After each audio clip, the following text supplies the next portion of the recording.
Pittsburgh. This is Action News.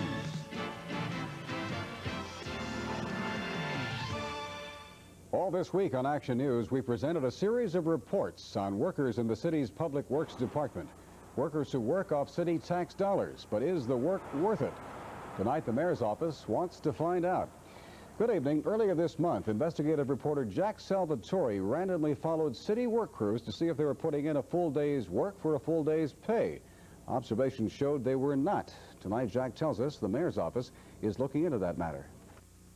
That word came this afternoon from one of Caligiri's aides. We have asked the Budget Office, which is an office independent of the Public Works Department, to review the timekeeping and reporting procedures within the department to make sure that management can account for the working hours of all of the people. Donahoe said the mayor's office had received several calls from city residents. As the mayor described them, they were people who are irate, and he is just as irate if, in fact, these allegations prove to be correct. But Donahoe said the city wants to be sure of accuracy before taking any action. And he said the investigation will go beyond workers to their supervisors. Obviously, people have to be assigned the work in order to do it. Whether or not they're being assigned it properly, whether or not the paperwork is being processed fast enough is a good question. But it would not be a sufficient excuse that that particular day there weren't enough assignments. I suspect if you go around the city, there are enough assignments for everybody to do every day. And the mayor's aide said Caligiri takes seriously the issue of city worker productivity. The mayor works a full day. I can assure you his staff works a full day, and he expects that of every city employee regardless of their position. And he can assure every citizen, as I would, that if they have some complaint or some incident that they feel needs investigated, they're welcome to call me personally to report it to me, and I'll see that it's followed through on. Many of our viewers who have called Action News have asked who they can call in the city. Donahoe's number, 255-2038. And speaking of phone calls, we have received literally hundreds of them here at Action News in the last couple of days, almost all of them in support of our investigation. One which was not was from Mrs. Marino, whose husband works, and she says, works hard for the city, and she makes a point that we can underscore. Our investigation has turned up apparent widespread abuses, but there are many city workers out there every day working and working hard. It is too bad that their efforts are overshadowed by those who are loafing. Jack Salvatore, Channel 4 Action News. Many of Pittsburgh's police and firemen want to work past the age of 65, but they can't because of the mandatory retirement age, which is 65. That could all soon change, though. The Federal Equal Employment Opportunity Commission is suing the city. The commission believes the mandatory retirement age should be 70. And while city police and firemen are fighting retirement, a new group of recruits began their careers tonight. Adam Lynch reports the newest group of firemen had to demonstrate more than courage to meet the high standards needed for graduation. The higher level of professional ability might not be apparent to the general public, but in the last several years, the level of firefighting expertise in Pittsburgh and Pennsylvania has been increasing. An improved record of lives and property saved tells the story. This latest graduating class of 29 new firemen who got their badges at the Police and Fire Training Academy on Washington Boulevard reflects the higher standards. This class is certified as first responders, meaning they can be scrambled to a medical crisis if no paramedics are available. They also meet the requirements of a new national level of training called 1001. The training is more extensive, and some of the candidates do fail, and they don't even make it this far. So as a result of the programs, as we intensify with new technology and chemicals and things of that nature, it'll continue to get harder as you go along. A new class of 28 more candidates will start next month, bringing the total number of city firefighters to over 1,000. This class was the first to graduate under the new umbrella of the Public Safety Department. Adam Lynch, Channel 4 Action News. There was another graduation ceremony earlier today where 973 men and women joined the long gray line at West Point in New York. Defense Secretary Caspar Weinberger was the guest speaker at the Military Academy's graduation ceremonies. He urged the graduates to approach their careers with enthusiasm. He went on to say he hoped they would have to share their skills with others whenever required. State Treasurer Bud Dwyer and Republican Party heavyweight Robert Asher have had their day in court. Today, the men pleaded not guilty to all charges in the CTA influence buying scandal. After the hearings, Dwyer and Asher appeared on the steps of the federal courthouse in Williamsport, and they said they had faith in God that they would be acquitted because they had done nothing wrong. They've been released on their own recognizance. Well, tonight, city police are investigating a shooting that occurred tonight at Promanti's restaurant in Oakland. Police say a 28-year-old man, Anthony Matriarchia of Mount Pleasant, was showing a friend an automatic weapon when it discharged accidentally. Matriarchia is now in critical condition at Presbyterian University Hospital at this hour. Police and FBI agents tonight aren't sure if the murders of a Temple University professor and his wife were the results of a burglary attempt or a political assassination. World-renowned Islamic scholar Dr. Ismail Al-Farouqi and his wife were stabbed to death yesterday in their suburban Philadelphia home. Their daughter is in a hospital tonight with serious stab wounds. A University of Texas student whose body was found last week had died of cyanide poisoning. Authorities say from a tainted Anacin 3 capsule. At this time, the death has been ruled a homicide. The FDA says it is urging stores in all of Texas to pull Anacin from its shelves. It'll conduct tests on the product in its Cincinnati labs. A baby born more than 2 months prematurely to a woman who recently had a double liver transplant died this afternoon. A spokesman at McGee Women's Hospital says the 1-pound, 12-ounce baby died of multiple complications. The 22-year-old unidentified woman is in fair condition at Presbyterian University Hospital. American Dr. Robert Gale, who's been in the Soviet Union treating victims of the Chernobyl nuclear accident, says more than 100,000 people there stand the risk of developing cancer in the coming years. The Soviets say that 19 people have died so far as a result of the disaster, and more than 1,000 others have been injured. People in 3 states say they don't want a nuclear waste dump, at least in their areas. That was the immediate reaction after President Reagan narrowed down the possible sites for dumping of high-level nuclear waste to Nevada, Texas, or Washington State. Nevada immediately filed a suit to stop the action. The final site will be chosen in 1994. The Presidential Commission investigating the Space Shuttle Challenger accident is expected to release its final report next week. The commission believes the cause of the explosion was the failure of the O-ring seals in the shuttle's solid rocket booster. The panel is expected to cite other problems in regards to the accident, including poor management at NASA. When we come back, Joe's got the weather. And first you'll find out why Sewer Sue and Patty Putty is her name, are not welcomed by some parents and officials in West Virginia.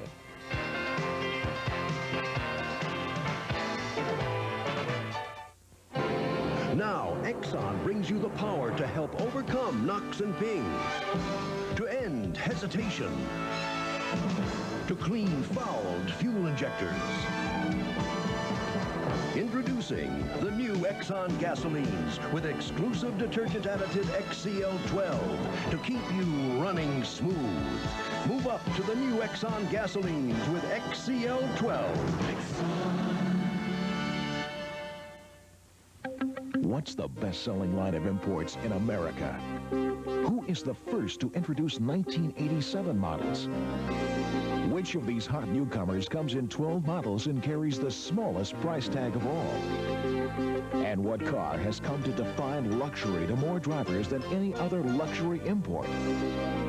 Where can you go to find the one that's right for you? They're available now at your Greater Pittsburgh Nissan dealer. HFC Check Credit. It's like having a banker in your pocket. It lets you give yourself a loan whenever you need one.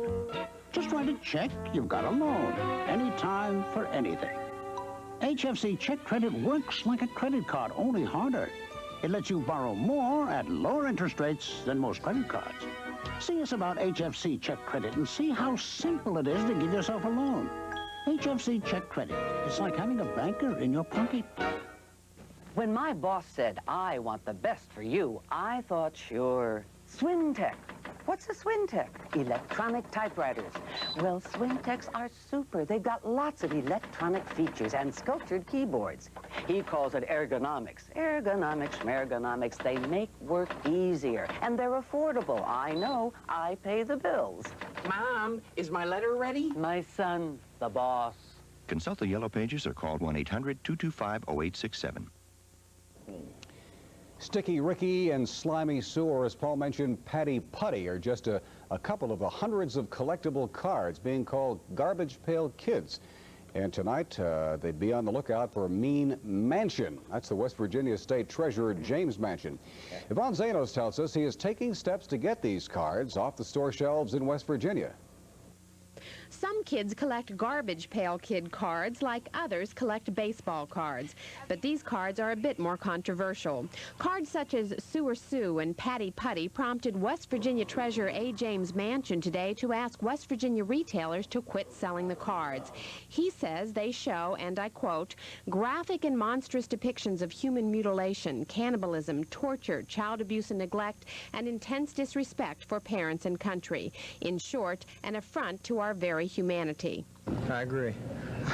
I couldn't believe it. The kids was coming in and I'd say, let me see what these look like. And one come in with Uncle Sam on it with needles or something in him, and I couldn't believe it. They was actually allowing something like this to be sold. You won't find the cards on Lance Miller's store shelves, but not because he thinks they're harmful to kids. Oh, they love them. I can't get enough of them. I can't keep them on the shelf. Why do the kids buy them? Because they look yucky. Silly. Just the fattest skull. I found no one who would argue the point that many of these Garbage Pail Kid cards are indeed tasteless. But the point here seems to be that one man's affront to humanity is another man's humor. They're more funny than anything else, rather than monstrous. Yvonne Zanos, Channel 4 Action News. What? That fellow Mean Mansion looks like he'd make a pretty good meteorologist. You met the man down. We met him down there at the Strawberry Festival. Yes, we did. He's wild. And there was, what, Sticky Ricky? Sticky Ricky's here, isn't he? He flew with me today. Well, we had some pretty good weather for flying, although we did have quite a bit of ground fog around the area this morning. In fact, Greater Pitt was 0-0, ceiling and visibility in fog for about 3 hours. Then at 6 o'clock started to improve. And about 10:30, it was not too bad a shape, and temperatures in Pittsburgh today, it was kind of uncomfortable on the humid side. We had a low this morning of 61, an afternoon high of 78. Normals this time of year, 52 and 74. So that put Pittsburgh 6.5 degrees above normal. Currently at International Airport, just some high, thin, scattered cirrus. The visibility is 10 miles. Temperature 69 degrees, humidity 68%. Surface wind west-northwest at 6. The barometer 30.06 inches rising, and on a satellite photograph, some afternoon and evening showers and thunderstorms developing in the central Rockies, but generally the west coast is warm and quite a bit of sunshine out there, and the central portion of the country is starting to break up a little bit and beginning to dry out. But from Illinois on through the lower Ohio Valley, Gulf Coast states, showers, thunderstorms. Most of Pennsylvania and New York State was in good shape today. New England had some pretty good thunderstorms, and in addition to that, on down in through the Alabama area, Tuscaloosa had, in addition to that, 2 inches of rainfall in a 6-hour period. Montgomery, Alabama had about 0.85 of an inch, though. Baton Rouge had about 6,500. They've been getting good precipitation amounts. This shows up on the latest summary of radar sites across the country, with a scattered variety of showers occurring out through the Rockies, and a major portion of the showers and thunderstorms from the Carolinas down through Alabama, on in through Mississippi and southeastern sections of Louisiana. Let's take a look and see how the clouds have been moving in animation over the past 4 hours. And as you can see, Pittsburgh and through the tri-state area, we were on the northern edge of the cloud cover, but it's breaking up now. And to the south, showers and thunderstorms still continuing. But we're in fairly good shape here. There'll be a little change in our pattern over the next several days. And at Skywatch 4, National Weather Service radar at Greater Pitt, just no activity at all, ground clutter around the station, no showers, just high, thin cirrus. And the reason? Well, it's on our national map. And here, we're at a low-pressure center, which has been out west, causing all the showers and thunderstorms there, and gradually moved in here yesterday, now moved off to the south. In a flow pattern at 18,000 feet, well, still rather stagnant out to the west, but this storm center is moving west. And as a result, we're in between with a high-pressure ridge coming right down into our area. It looks like we'll be this way for the next several days, and without an additional influx of moisture from the south, we'll actually be drying out just a bit, and in the process, even warming up. The forecast for tonight will be fair and mild. There will be some patches of fog developing, not nearly as bad as yesterday or this morning. Low 59 degrees, and by this time tomorrow night, Precipitation patterns will still be to our south and over west in through the central and eastern slopes of the Rockies. Showers and thunderstorms to the south. We'll have sunshine in here, and it'll be warming up. Forecast for Thursday, nice day. The fog will be dissipating early morning, mostly sunny, warm. High tomorrow, 82 degrees. Thursday night, fair, mild once again, not as much ground fog. Overnight low, 59 degrees. And then on Friday, a continuation of the same. Warm throughout the entire United States, still cooler up in Canada, and it looks like precipitation will still remain south. Friday, partly sunny and warm, high 85 degrees, and we could say the same for Saturday. Looks pretty good for the next 3 days. And once the fog lifted this morning, we were able to get airborne because this is school day, and we headed southeastbound into Smithton, Pennsylvania, and Westmoreland County, where we were greeted by the student body, as you can see. And in addition to the student body, Mr. Pergola, who's the principal, and Mr. Skelly, who is also the elementary supervisor of the elementary schools. And after a lunch and the cakes, which we brought back, that Mr. Savran took a pretty good chunk out of, we had an opportunity for a great lunch there by the Parent Teachers Organization. Following that, we had the opportunity to speak to 284 students from the kindergarten through the 6th grade. It was hot, it was humid there today, but they managed to stay awake, gentlemen. They paid a lot of attention. They asked some questions about Savran and also about Cannon and Long, which I'm going to ask them after we get off the air. Super group of kids. We had a great time, and they had a collection taken up by the student body, donated $125 to the United Cerebral Palsy. And next week is our final week at St. Gregory's Elementary School in Zelienople. That's the school we were going to, where we landed on the golf course with wind gusts to 55. And they chased you away. Be nice. Right. Okay. They didn't know Savran up there. Thank you, Joe. Well, all right, thank you. Expectant dads in Philadelphia are getting a helping hand from the Albert Einstein Medical Center these days. The hospital is giving fathers-to-be free beepers so they can be notified when the stork arrives. The special beeper service is called Dads on Call.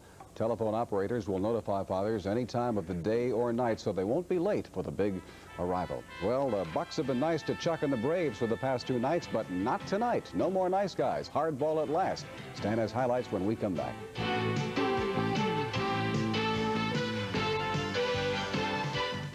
Great news from Volkswagen. They're extending the deals that are so special, they're practically steals. Thousands of 1986 Jettas, GTIs, Golf, and Wolfsburg limited editions are there for the taking. But these Volkswagens are going fast, so hurry in. It's only extended through May 31st, and missing out would be a crime. Volkswagen steal of a deal. It all ends May 31st. Steal your own deal at your Western Pennsylvania Volkswagen dealer today. It's the handy dandy light and lively six-pack. Snack it, smack it, back it, pack it, tuck one in your jacket. Yogurt lovers, you'll love the money-saving six-pack of light and lively low-fat yogurt. So smooth, creamy, fruity, and delicious. So stock a stack, get the knack of the handy dandy light and lively six-pack.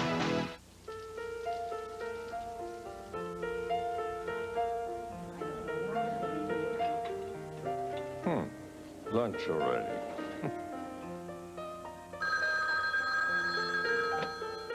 Mr. Tracy, your granddaughter. Hello? Whenever you need us, we'll be there.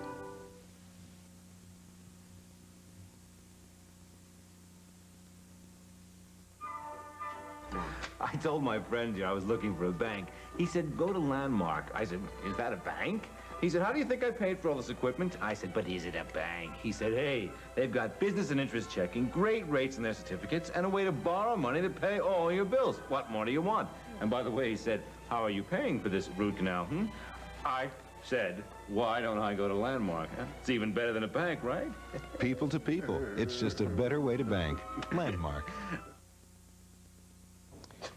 Pirates are back in the winning track tonight after losing 6 in a row. Good win for him. You missed the cake. Yeah, I mean, I didn't get any cake. But and you think that school's called Barren Run before he arrived? Well, they're running Barren before. Oh, you're talking Barren Ruin School now. Well, a good night all the way around for the Pirates. Most importantly, of course, they won, breaking a 6-game losing streak.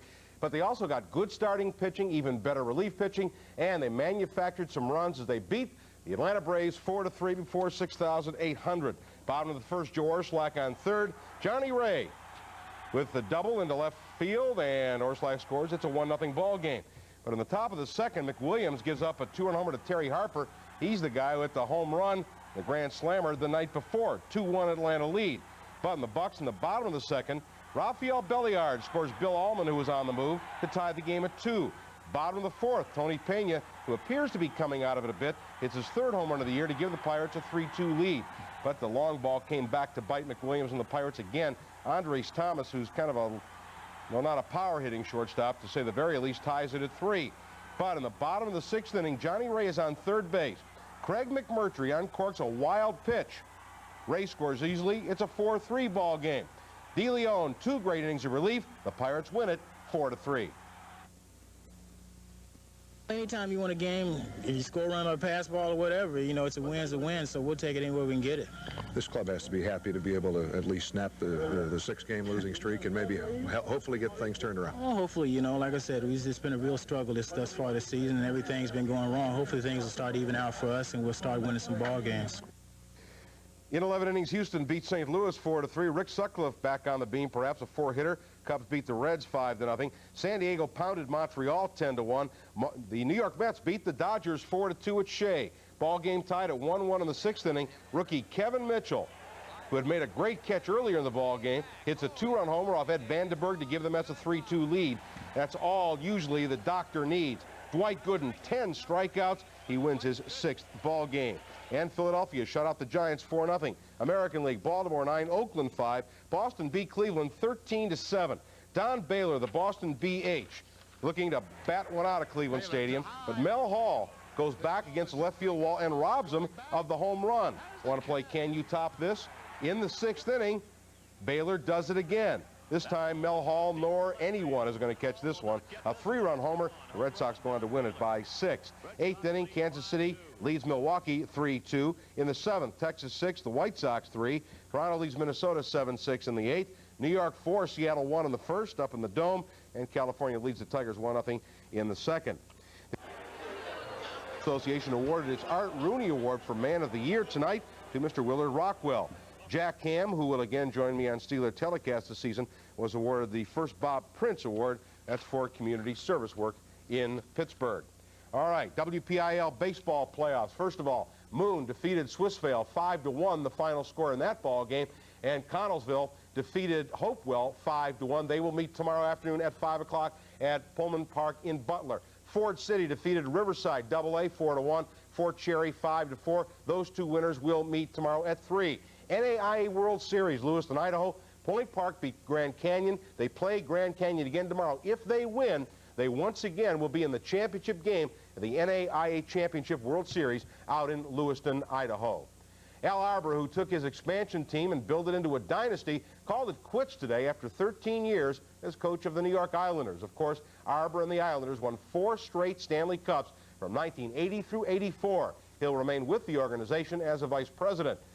Guess who's the NBA's most valuable player? Larry Bird won it for the 3rd consecutive year, winning by a large margin over Dominique Wilkins of the Atlanta Hawks. Bird becomes just the 3rd player in history to win the award 3 straight years. The others were Bill Russell and Wilt Chamberlain. I'm proud to be in the same group as Bill Russell because he's a Celtic, and Wilt Chamberlain talks a little bit too much for me. I don't know. I'm just very proud to be in such a group as that. But Holyfield on the left in the white trunks. He's fighting Terry Mims. Look out, a delayed reaction. Look, Holyfield falls over like his wrestling. He's going to pin him to the mat, make sure he didn't get enough. But he had no worries, believe me. He's always going to hit him one more time. Yeah, Mr. Mims was out for the night. In fact, he'll probably come through sometime in July or August. Okay, Stan, thanks. We'll be right back. Stay with us.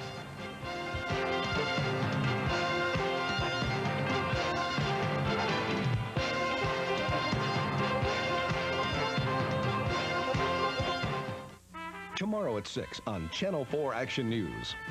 It's very hard to relax. You're tense. You're hoping that this month will be it. Infertility. It leaves many couples with a feeling of being alone. But some specialists say they're not. The occurrence is about 15% of all couples that are trying to conceive. Almost half of those couples can be helped. Kim Hawkins reports on infertility tomorrow at 6 on a Channel 4 Action News Extra. Great news, truck buyers. Now you can beat the value of the $67.95 Mazda SE5. Introducing Mazda SE5 Plus 5. $625 worth of extra features at no extra charge from Mazda. You get a bed liner, mudguards, sliding rear window, floor mats, and AM/FM stereo. A $625 value at no extra charge. But hurry, offer ends soon. Get a great Mazda deal in Butler, Dormont, Irwin, Washington, and Wexford. Of the 40 billion checks that inundate American banks each year, more than half pass through banking systems from boroughs. These cost-efficient borough systems include the fastest processor in the world, feeding, reading, endorsing, microfilming, and sorting at a dazzling 2,600 checks per minute. It's no surprise that banks that get their competitive edge by being fast and accurate get their banking systems from boroughs. Sometimes you feel a little Mexican.